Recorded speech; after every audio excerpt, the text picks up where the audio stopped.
गोजोन्थों good morning एभरिवान नोंथांमोनखौ फुंबिलिनि गोजोननाय जासिहरनाय थाबाय आरो आंनि गोसो गोरबोनिफ्राय अननाय सिबिनाय गाहाम हामलायनाय जासिहरनाय थाबाय। बे समाव नोंथांमोननि गेजेराव आङो लाबोनो सानदों आदा रनजित बसुमतारी जायनि मुंखौ फेरेंगा होननानै जोङो मिथियो। बिथाङा दिनै कंग्रेस हान्जाखौ जोङो बुंनायखौ नुनो मोनदों। बिथाङादि बुंदों दिनैहाय कंग्रेस हान्जाया जाहैबाय हिनजावफोरनि सारिजों आरो दखनाजों उरायफालांजानाय मोनसे हान्जासो जाबाय। जोंनि बिटिसि हान्जायाव जिखुनु जेबो फेक्टर गैया होननानै। थारैनो कंग्रेस हान्जाया बिदि जामारबाय नामा? नोंथांमोनहा कमेन्ट हरनो दाबाव आदा रनजित बसुमतारीनि बुंनायनि सायाव। आरो मोनसे बाथ्रायानो जाहैबाय बिपिएफ हान्जाया दिनैहाय आवमा सोबजानाय मोनसे हान्जा जाबाय आरो गोदोहां मोनसे नाव जाबाय आरो बिपिएफ हान्जाखौहाय मुं मख'नो बावैसोनि उनावहाय नेक्स्ट इलेक्सननि उनावहाय थानाय नंला होननानै दिनै रनजित बसुमतारी बिथांमोननि बुंनायखौ जोङो नुनो मोनदों आरो खोनानो मोनदों। थारैनो बिपिएफ हान्जाया बेबायदि दुरबलथा जामारबाय नामा? जाय आवमा सोबजानाय आबादफोरखौ जोङो बोरोन्थाय खरलेब खथेब बेबायदि फिथाइ नुयो आरो जाय फिथाइफोरखौ जोङो आवमा सोबजानायफोरखौ जोङो जायोब्ला खाथो मोनो, जाजायै जायो। एखेबारे जाब्ला बेबायदिनो उसुबिदा, खुगाफ्राव बेबायदिनो गोखा मोनो। बेबायदि मोनलायनाय मोनसे उदायथारै पार्टी जामारबाय नामा बिपिएफ हान्जाया आदा रनजित बसुमतारीनि बुंनाय बायदि? नोंथांमोनहा कमेन्ट हरनो दाबाव। दा जोङो नुनो मोनो रायजो राजाफोर इउपिपिएलखौबो बिथांमोनहाबो दिनैहाय एजिपि आरो बिजेपिनि अक्सिजेन सिलिन्डार लानानै सरकार खुंनायखौसो रायजो राजाफोर नंगौना नङा नोंथांमोनहा कमेन्ट खालामहर। दिनै बिथांमोनहा गेदेर प्रटेस्ट खालामदोंमोन। दिनैहाय सुइजारलेण्ड बायदि उइदिन 100 डेजनि गेजेरावहाय प्रमद बर' बिथाङाबो बुंदोंमोन बिथांमोनहाबो जेबो मावनो हायाखै। आरो जोङो स्टाडि खालामनानै जोङो नायोब्ला नुनो मोनो 17 बोसोरावहाय थारैनो हाग्रामा महिलारिया आंनि नोजोरावहाय लामा बेफोरखौ एसे मोजां खालामनो हादों आरो सान्ति सुक्तिनि गेजेरजोंहाय नैबे इउनिभार्सिटिफ्राथ' फैखानांगौखा। बेखौ दिनैहाय हाग्रामा महिलारिनि बिथांमोननिल' अबदान होनो हाया। गासै रायजो राजाफोरनि लामा जथिनाय आरो सोरबा बेबायदिनो पुलिस मिलिटारिफोरनि लावथिजोंहाय बेबायदिनो गोबांथार पाब्लिकफ्राबो दिनै माबा पानिशमेन्ट मोननायनि गेजेरजोंहाय बेबायदिनो गोबांथार सुबुंफोर जिनाहारि खालामनायनि गेजेरजोंहाय गोबांथार दिनै पाब्लिकफोरखौ लानानै नाजानायनि गेजेरजोंसो मोनदों। दा बयहाबो रायजो राजाफ्राबो बेवहाय अबदान दङ। रायजो राजाफोर बिथांमोनहाबो दिनै बिपिएफ हान्जा जानानै बिथांमोनहाबो जेबायदि पाब्लिकनो सुजुग सुबिदा मावनांगौमोन आरो 17 बोसोराव जेबायदि डेभेलपमेन्ट जानांगौमोन जोङो बेबायदिखौ जोङो नुनो मोनाखै। गोबांथार साफा सानै बेबायदिनो टाउनफ्रावहाय गिदिर गिल्डिंफोर लुनो हादों आरो बेबायदिनो गोबांथार दानो जोङो ब्रेन वाश खालामबाय थानायखौ जोङो नुनो मोनदों गोबांथार बिपिएफ हान्जाफोरनि गेजेरजों। नोंथांमोनहा 17 बोसोरनि गेजेराव साननानै नाहर गोबांथार बेबायदिनो दाङाबाजि जाबोनाय आरो बेबायदिनो सा खोला बाथ्रा लानाया बिथांमोननि समाव जोबनानै थाङाखै आरो दासिमबो जोंनि इउपिपिएल जे दैदेननाय जे प्रमद बर' बिथांनि दैदेननाय बिथांनियावबो जोङो सान्तिखौ मोननो हाजोबाखै। एखमबा बेबायदिनो फेक इनकाउन्टार जाबोनाय आरो बेबायदिनो गोबांथार दिनै जोंनि रन्जन दैमारि सार जे सान्ति सुक्ति बिटिआर जे एकर्ड खालामदों सिगनेटरि दिनै बेखौनो जेलाव सोनानै दोनफिननाय जोंनि बर'नि गेजेरावहाय गोजोन थासारिखौ जोङो नुनो मोनाखै। जायनि थाखाय दिनै जोंनि जे आम आदमि पार्टिया मोनसे मिशनारि भिजन जोङो दिनै बेखौ मोनोब्ला बेखौ जोङो मावोब्ला जोंनि पाब्लिकआवहाय मोनसे जोङो गोजोन थासारिया फैगोन आरो गासै बिथिङावहाय समाजावहाय डेभेलपमेन्टआ जागोन होननानै आङो सानो। जायनि फलावहाय जोङो दिनैहाय आम आदमि पार्टिखौ जोंनि बिटिसिआव लाबोनाय जादों। जोंनि थांखियानो जाहैबाय एडुकेसन फ्रि, मेडिकेल फ्रि आरो बेबायदिनो कारेन्ट फ्रि। जोङो दा नुनो मोनदों गोबांथार गिदिर हस्पिटालफोर दङ, डाक्टारफोरखौनो जोङो नुनो मोना। साफा सानैल' दिनै गसाइगाव सिभिल हस्पिटाल बायदियावहाय जोङो डाक्टरफोरखौ जों नुनो मोना। सासेल' गोबांथार बेबायदि नायबाय थानायखौ जोङो नुनो मोनो। रायजो राजाफोर दिनै प्रमद बर' बिथांमोनहाबो मोजां मावनो हायाखै। बेनिखायनो जोंनि गोग्गो थासारिखौ लाबोनो हास्थायदोंब्ला जोंनि समाजावहाय बेबायदिनो डेभेलपमेन्टखौ लाबोनो हास्थायदोंब्ला नोंथांमोना बेबायदिनो दलै नगरै आम आदमि पार्टियाव जयनिं जादो आरो दिनैहाय जे मेन टपिकआनो जाहैबाय आदा रनजित बसुमतारी बिथांनि माखासे भिडिअखौ क्लिपखौ खोनासंनायनि उनावहाय नोंथांमोनहा कमेन्ट खालामहरनो दाबाव आरो जोंनि आम आदमि पार्टियावहाय नोंथांमोनहा जयनिं जाफैनो थाखाय बयनिसिमबो खावलायनायनि गेजेरजों आंनि बुंनायखौ एसेयावनो दोनथ'बाय आरो नैबे आदा रनजित बसुमतारिनि बुंनायखौ नोंथांमोना खोनासंनायनि उनावहाय कमेन्ट खालामहरदो। बीजेपी आगे जाओ प्रधानमंत्री जी आज उन्होंने अपना सिंहासन इतनी ऊंचाई सरासनस्रायै मोनसे बाथ्राखौ नोंथांमोना गोसोखां जे बिपिएफनि हालोदा दिनैनि सानाव आवमा सोबनानै गोरोन्थाइ नांनाय बुंबा बायदि जानानै फैबाय। गतिके बिथांमोननि जा केरेक्टार बे केरेक्टारा फाथि लानाय अमाफोर बायदिखा।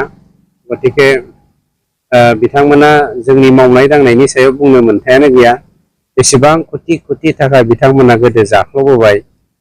बिक्रम दैमारिया हाग्रामानि जानानै 2900 कोटिनि जा लायबिलिटिस दङ बेखौ हिसाबखौ होबानो जाबाय। गावनो लायबिलिटिस मोननायनि थान्दाजों जोंनि पिपल दोलोआव हाबफैनो थाखाय टारगेट लादोंमोन।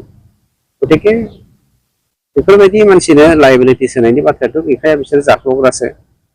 बिथांमोना जा बुङो बुंबाय थाथों, बिथांमोना इसुआनो गैखाला। इसु थानायमोनब्ला दिनै डेभेलपमेन्टनि बाथ्रा बुंगौमोन, इसु थानायमोनब्ला दिनै इडुकेसननि बाथ्रा बुंगौमोन, इसु थानायमोनब्ला दिनै एक्सटेनसन जानाय गहपुरसिम जे जोंनिया एक्सटेनसन जालांबाय, गहपुरसिम गासै गामिफोरा उदालगुरि जिल्लायाव हाबजोब्बाय, बेखौ बुंनो हागौमोन। माब्लाबा ससियेल मिडियायाव बिथाङा बर' हारिनि बाथ्रा बुंबाय थानायखौ जों नुयो सार। बर' हारिनि सेन्टिमेन्ट थानाया बयनिबो थाखाय मोजां खोथा, किन्तु सेन्टिमेन्टनि मुङाव हारिखौ डिभाइड एन्ड रुल खालामनो नागिरनाय बिपिएमनि जा खौलोबोर बाथ्रा, बे जोंनि थाखाय दुखुनांथाव। अगर मैं पहुंच सकती हूँ सुबह आपके स्कूल में 8 बजे, आपके स्कूल इंस्पेक्टर नहीं पहुंच सकते क्या? आप अपने स्कूल इंस्पेक्टर को शो कॉज नोटिस दीजिए आज। अगर स्कूल का ऐसा हाल है तो उनकी गलती है, ये प्रिंसिपल की इंचार्ज की तो गलती है ही। स्कूल इंस्पेक्टर सो रहा था क्या? अपने स्कूल इंस्पेक्टर्स को भी बता दीजिए कि ये ढिलाई नहीं चलेगी। ये क्या है बताइए, बताइए। इसको साफ करवाना किसकी जिम्मेदारी है? मैम हमारी जिम्मेदारी है। आपको ये दिखता नहीं है? सरकार से तनख्वाह लेते हैं आप, किसी पे एहसान नहीं कर रहे हैं। बिल्कुल मैम, बिल्कुल। इन बच्चों के माता पिता जो टैक्स देते हैं ना, इससे आपका और हमारा घर चलता है। जी बिल्कुल। और ये दे रहे हैं आप गंदगी बच्चों को, ये क्या है? हाल है आपके स्कूल का? यहाँ पे बच्चे पढ़ेंगे? ये खिड़कियों पे आपने टीन लगाए हुए हैं, कमरे के अंदर सीढ़ी पड़ी हुई है, ऐसे स्कूल में बच्चे पढ़ेंगे?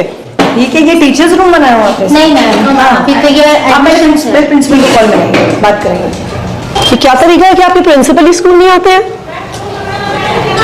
हेलो, हाँ जी मैम, हेलो।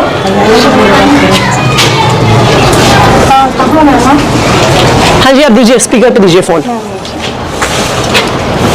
हेलो, हाँ जी मैडम, मैं आतिशी बोल रही हूँ और मेरे साथ शैली ओबरॉय हैं, दिल्ली के मेयर। हम आपके स्कूल में खड़े हैं, आप कहाँ पे हैं? मैडम आज हमारी वो ना स्ट्रीट सेंटर में मीटिंग है, इसलिए मैं नहीं आई। तो स्कूल के लिए कौन इंचार्ज है आपके यहाँ पे? कौन इंचार्ज है? इंचार्ज मैडम शकुंतला जी हैं। कहाँ पे है शकुंतला जी? तो मैं आ जाती हूँ थोड़ी देर में। हाँ जी, 10-15 मिनट में मैं पहुँच जाती हूँ, यदि आप कहते हैं तो। हाँ बिल्कुल आइए। आपने अपने स्कूल का हाल देखा है? ये क्या है मैडम? नोंथांमोना साननैसो उनाव सरप्राइज मोनसे माबा मोनगोन। जोङो मा होनो कालि फुजानि थाखाय बिराद गिदिर बम मोनसे रेडि खालामना दोनदों, बेखौ जों कालि फुजा समाव गावगोन। गतिके बे बमजों गासैबो हाद्रि जालांजोबसिगोन बिपिएफआ चिरां जिल्लायाव। दिनै साबेसे बिपिएफनि सोद्रोमाफोरा जयनिं जादों? दिनै 47टा न'खरा, सा नङा न'खरा दिनै जोंनि बिपिएफ दोलोआव जयन जादों आरो बे सान्थिपुर प्राइमारिनि सिङाव। मोनसे सोंथि, बिपिएफआबो 80,000 भट लागोन, इउपिपिएलआबो 70,000 भट लागोन, कंग्रेसआबो 70,000 भट लागोन होननानै मोनसे इसारा फोरमायदों। कंग्रेसखौथ' आं मैयानो बुंखादों, हाबायाव मोसानाय बैराथिनि आफाजों माने गुफुंनाय हाद्रि बायदिसो कंग्रेस।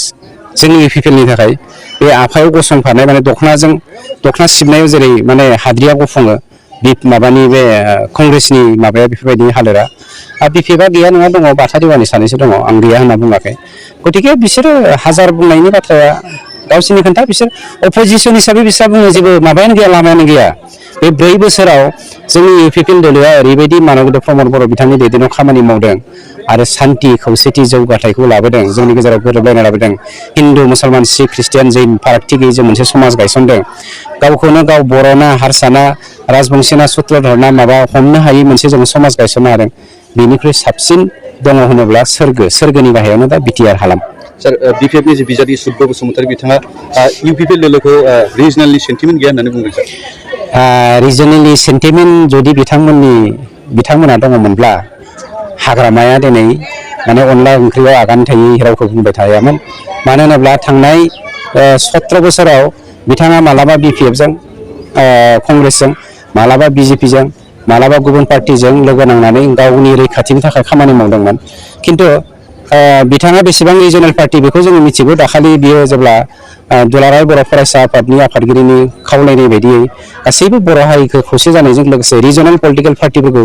खौसे जानायनि बाथ्रा बुंदोंमोन बे समाव हाग्रामानि खुगानिफ्राय रिजनेल सोदोबानो ओंखाराखैमोन बिथां खाम्फा बरगयारि आरो बिथां रबिराम नार्जारिल' नङा साबासो लिडारफोर नोंथांमोना नुबावाखै नुदों नुवाखै आरो नुनायबो नंलिया बिपिएफआव थेंक इउ সবে আহিব এজন দুজন নহয় সবে আহিব আৰু ভাল দল এই কথাটো মুহূৰ্তৰ কাৰণে পাহৰি গৈছে এতিয়া তাৰ ডিফাৰেঞ্চন দেখা পাইছে দেখা পোৱাৰ পিছত মানে ঘৰৰ ল'ৰা ঘৰলৈ উভতি আহিছে অকল চন্দন প্ৰভু নহয় যিসকলে গৈছে তেওঁলোকে আকৌ আহিব চিনাজেই আহিব কিন্তু ৰাস্তা পোৱা নাই যিমান দূৰ জানো আজি চন্দন ব্ৰহ্ম সীতাকোণৰ এটা বৈঠক হৈছে বুলি আমি যিমান দূৰ আমাৰ হাতত পাইছোঁ কি ক'ব এইটো মই গম পোৱা নাই গম নোপোৱাতে এই কথাটো মই ওপৰে নকওঁ তেওঁক আমি বিচাৰিছোঁ তেওঁলোকে হাগ্ৰামা মহিলাৰ লগত সংগ দি পেলাই আন্দোলন কৰিছিল আন্দোলন কৰা ব্যক্তিগৰাকী মুহূৰ্তৰ কাৰণে অলপ বিচলিত হৈ গৈছিলে